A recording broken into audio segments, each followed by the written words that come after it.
Dr. Geetha Sivaraman from M.U.College of Commerce, Pimpri, Pune. This college is affiliated to Savitri Bai Phule, Pune University. Now today we will discuss about the topic pre-incorporation, also called as preliminary contracts by the promoters. The promoters of a company usually enter into contracts to acquire some property or right of the company which is yet to be incorporated. Such contracts are called pre-incorporation or preliminary contracts.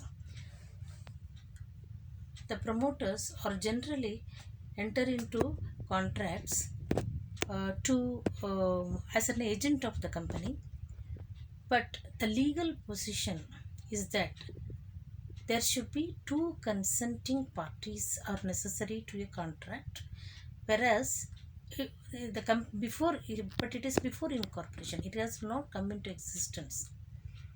So the promoters cannot act as agent of the company, which has not come into existence. It has not yet come into existence. As such, the company is not liable for the acts of the promoters done before its incorporation. The position of promoters as regards pre-incorporation contracts, the company is not bound by pre-incorporation contract. A company, when it comes into existence, is not bound by pre-incorporation contract even when it takes the benefit of the contract entered into on its behalf. The company cannot enforce pre-incorporation contract. The company cannot, after incorporation, enforce the contract made before incorporation. Then the promoters are personally liable. The promoters remain personally liable on a contract made on behalf of the company which is not come into existence. Such a contract is deemed to have been entered into by personally by promoters. But what about ratification of a pre-incorporation contract? The company cannot ratify a contract entered into by a promoters on its behalf before its incorporation. Therefore, it cannot, by adoption or ratification, obtain the benefit of contract. That where a contract is made on behalf of a company known to both the parties to be non-existent, the contract is deemed to have been entered into personally by promoters. It is promoters are personally liable.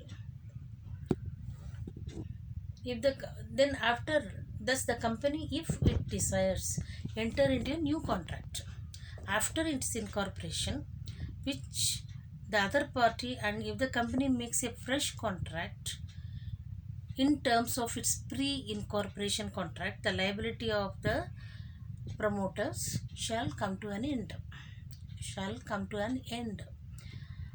And if the company does not make a fresh contract within a limited time, either of the parties may rescind the contract. Cancel. They can cancel the contract. Now, what is provisional contract? Let us see what is provisional contract.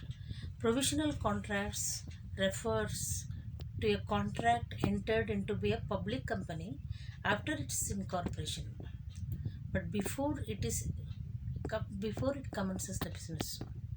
Any contract made by a company before the date at which it is entitled to commence business shall be provisionally only and shall not be binding the company until that date, and on that date it shall become binding. If the company is unable to obtain the declaration or certificate of commencement of business, the provisional contract automatically lapses. If it gets this, if it is going on well, the provisional contract becomes binding on the company.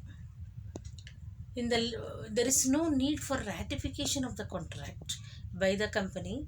The contract becomes binding automatically. The word shall become binding do not mean that company is bound to recognize all the contracts made between the date of incorporation and the date of commencement of business. If a contract is oppressive, fraudulent, or voidable for any reason, the company may avoid it by taking it appropriate proceedings. So thank you so much for um, allowing me to deliver this topic.